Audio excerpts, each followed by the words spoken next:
Hey guys, how's it going? It's Leyvi and I'm back with another Albion Online video. Before we get to today's topic, I noticed most of you guys aren't subscribed to my channel. If you wish to support me and if you enjoy the content you watch, consider subscribing, it would help me a lot. Today we're going to take a look at the various armors in the game and more importantly, the differences in stats these armors provide and what the effects of it are on your entire build, which is something that many new players aren't aware of. No shame in that, because there are plenty of players who have been going at it for a while already and don't know about these differences either. Whilst teaching you about this, we'll also be looking at the differences in resources required, although quite briefly, and also take a look at all the different skills on the armors, basically teaching you everything you need to know about all the different armors in the game. Let's start with covering the 3 different armor parts you have in Albion Online, which are helmets, armors and boots. All 3 are available in different types. There is plate, leather and cloth. One of the unique selling points of Albion Online is that you can mix and match to your liking. So you could potentially go with the plate helmet whilst wearing a leather jacket and have cloth sandals. The first difference we will look at is the difference within the same armor part of the very same armor type. For this example, I'm going to be using plate boots. You can see there are 8 different plate boots. 3 of these are regular, which are the soldier boots, knight boots and guardian boots, and the reason these are regular boots is because they only require base resources to be crafted. In this case, bars, which are the refined products of ore that you can gather. Then we have the royal boots, which requires any of the 3 regular boots and royal sigils to be crafted. These royal sigils you can get from daily expeditions. Then come the artifact boots, which are the graveguard boots, demon boots and judicator boots. As you can see, these require base resources once again and what's called artifacts. These artifacts are the products of artifact materials and come in 3 different tiers. The lowest tier are runes, the mid tier are souls and the highest tier are relics. Both the artifacts themselves and the materials are world drops, meaning you can get them from doing all sorts of PvE content. And finally, you have the Avalonian boots, which once again requires base resources, and the Avalonian artifact variant, which you obtain through Avalonian content. Although I use plate boots as an example, this goes for any armor part of any armor type. So this also applies to leather jackets, cloth cowls, yada yada. So we covered what makes for the resource differences amongst the plate boots.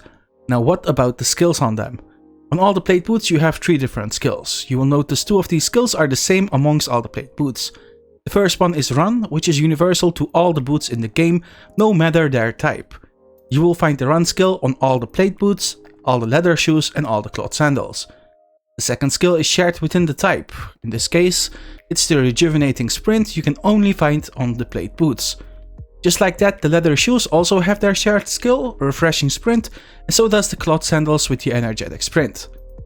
This leaves us with the third skill, which is unique to the item itself. To give an example, the graveguard boots has battle frenzy, whereas the guardian boots has giant. The third skill can only be found on that specific piece of gear.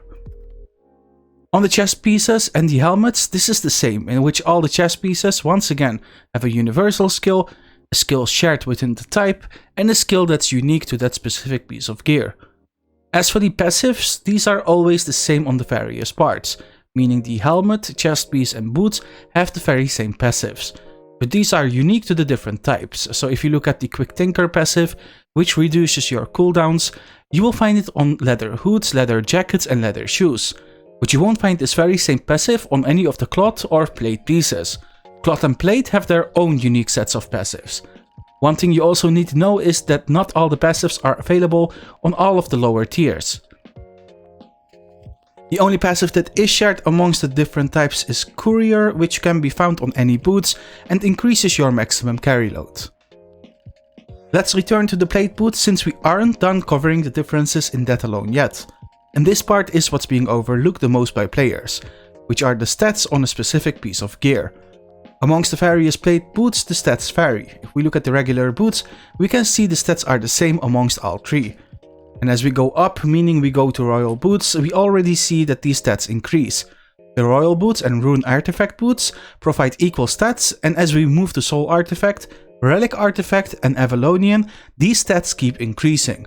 Between a tier 4 regular boot and Avalonian boot, there is a 27 max health difference, which is about an 18% increase. And of course, it's not just health that increases, but all the other stats as well. These differences become slightly bigger as the tier of the items increase. Something noticeable is that amongst the different types, meaning plate, leather and cloth, all the boots have the same amount of stats across their respective tiers, meaning wearing plate boots doesn't make you more tanky over wearing cloth or leather ones. And this very same thing applies to helmets as well.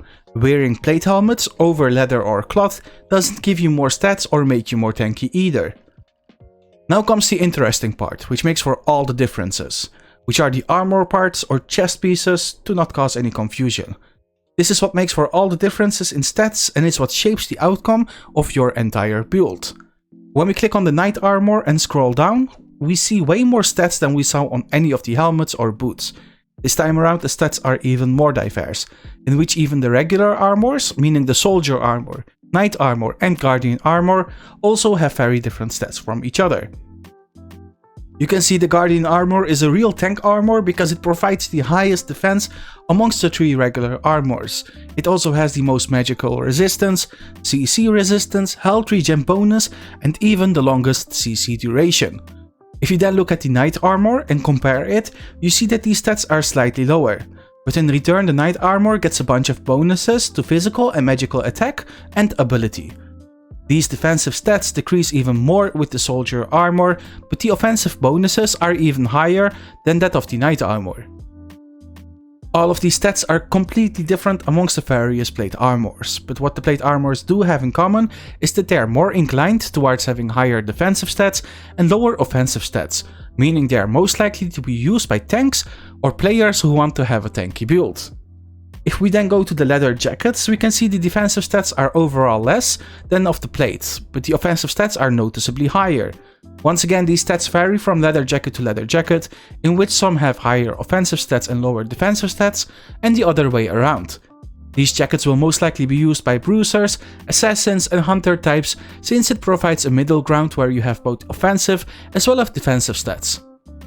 And finally, we have the cloth tropes, where defense is sacrificed for the highest offense. Where the guardian armor had no bonus to physical, magical or healing attacks and abilities, the mage robe, amongst other robes, provides a 50% bonus to these stats. So you can imagine these robes will mostly be used by casters and glass cannon type of builds, which do a lot of damage, but in return are far more squishy. And just like the guardian armor had no bonus to attack, the mage robe doesn't have any bonus to CC duration. So there is a big difference in what the different armor types provide and how they will impact your build. If you take the most offensive weapon possible with the highest attack in the game, but you go with the guardian armor, you won't be doing anything near the damage you would be doing if you were to go in a mage robe.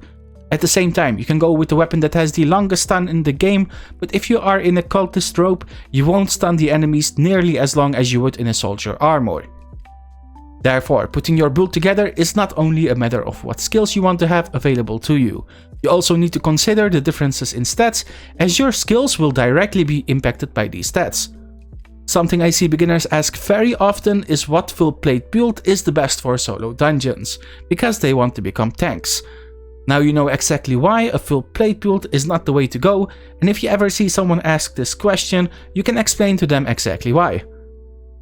One thing you might have seen on the various pieces of gear throughout this video that I didn't cover is the mastery modifier, which I explain in my video 10 things many Albion Online players don't know. So make sure to check that out if you wish to learn about it. I think that's about everything there is to know about armors in Albion Online, and I hope you learned a thing or two. If there are any other topics you would like to see covered, let me know in the comments below.